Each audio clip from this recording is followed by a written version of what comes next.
We had received a large influx of emails because Baron Coleman had a bit of a viral episode regarding a seemingly weird relationship that Erika had with a then 15-year-old girl named Jillian. Erika was 25 years old at the time, and they developed a relationship that some people believe amounted to a type of. Now, Baron Coleman was very clear. He gave specific instructions to his viewers not to reach out to Jillian, who is now an adult, about the situation. And I, for some reason, was unable to follow these simple instructions. I reached out to her immediately. I don't know what's wrong with me. I had a great chat with her about her dynamic with Erika. Is regarding this relationship that Erika had over, it looks like social media. A lot of it played out over social media.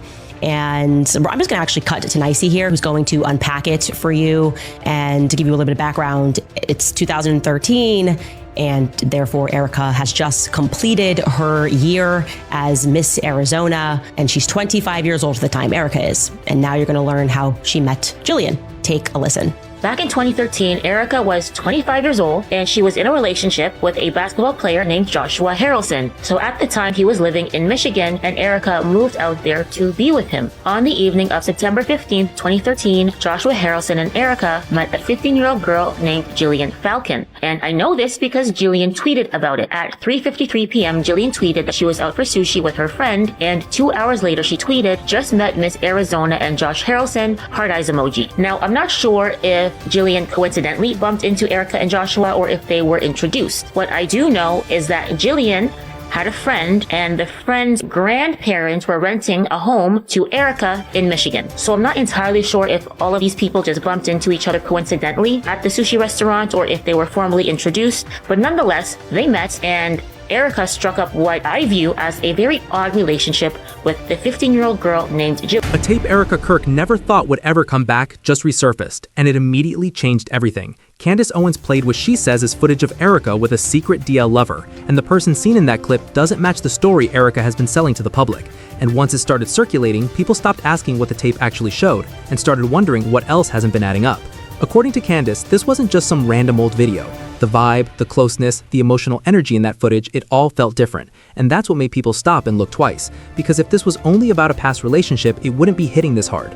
But this felt like something that had been kept completely out of sight. A connection that didn't fit the narrative she later pushed. And more importantly, one that was never publicly acknowledged. Candace hit that point hard. She made it clear she wasn't trying to attack anyone's private life. She said it was about consistency, about how every time something from Erika's past pops back up, it never matches what people were told to believe. And this tape, according to her, is just another example.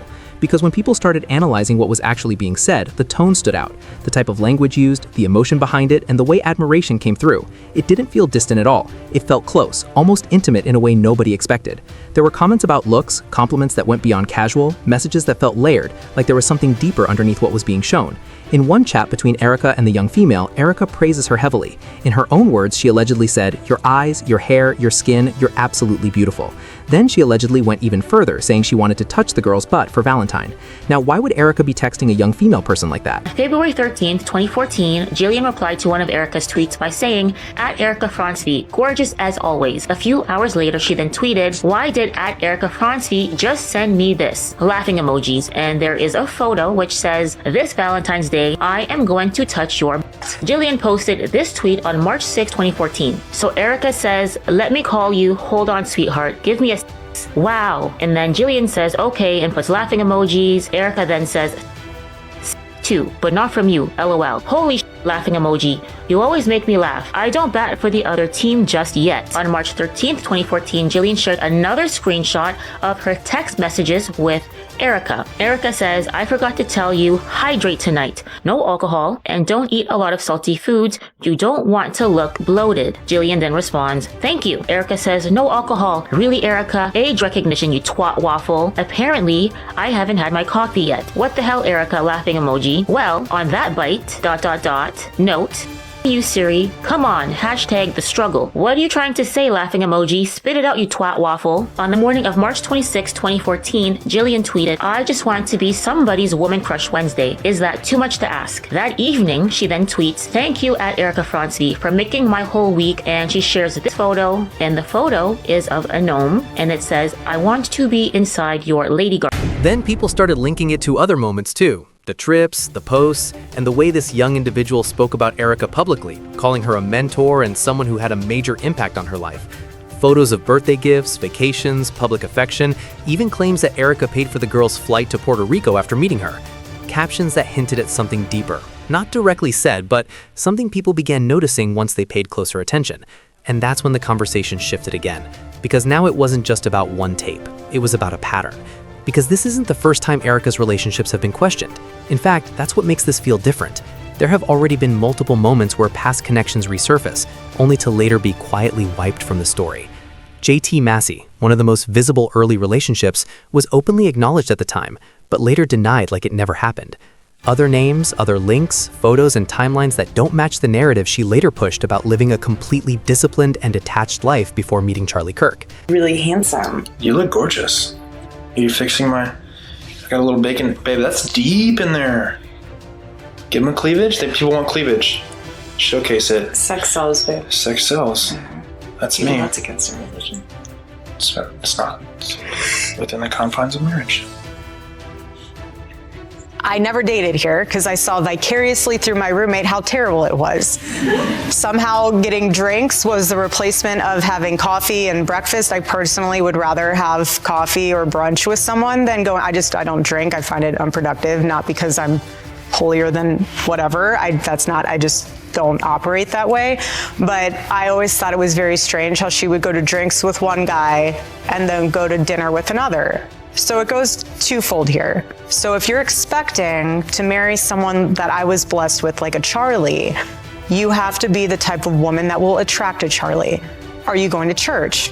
Are you going to Bible study? And that's the part Candace keeps circling back to. Not the relationships themselves, but how they were handled afterward. Because it's one thing to evolve, but it's another thing to rewrite your own history. And once people started laying those pieces side by side, the pattern became harder to ignore. Every time something resurfaced, it created another contradiction. And now with this new tape, that contradiction feels even sharper. Because if this connection was real, even partially, then it raises one simple question. Why was it never part of the story? Why does every new detail feel like it belongs to a version of Erika that was never supposed to be seen? Candace didn't stop at the tape either. She tied it into the bigger picture. The speed at which Erika stepped into TPUSA leadership after Charlie Kirk's death, and the controversy surrounding the firing of a staff member. Crazy. Yeah, I understand where you're coming from. No, and I know you're going to keep saying that in your defense. Like, I know that. No, I know. And I know there's probably no magic string of words that I could piece together to procure some type of answer. But yeah. I think on a surface level, like, I'm not going to walk out of here until I say my piece. Like, I mean, y'all know this. I just worked a series of 80, 90-hour weeks plus for Infest. Yeah, I've had no direction or explanation since we've come back. Our CEO has been assassinated. I've done nothing but bend over backwards for this organization to the point where I'm wondering if this is a prank. It's not a prank. I would never do that. So I'm just trying to understand. And no, I understand. It's time to... So do I get to have a conversation with Dylan? Do I get to have a conversation with Justin or anybody? Or Nope. No. And there's no explanation as to why I'm going to let go. Right now, we're leaving all. You know, and you're going to keep saying a different direction, but I'm trying to understand how I've met multiple times with my... We're going a different direction with the team, and I have to ask you to leave now. You have to ask me to leave the property? Yes. Due to what, Frank? Because we're asking you to leave because you've been terminated and we're not. But there's no explanation or documentation for this. I've never had one bad review from Dylan. I've never had one issue with the company. I've never done anything unethical. And so I'm sitting here understanding why my entire livelihood is being completely tossed out. I mean, I sat in this chair.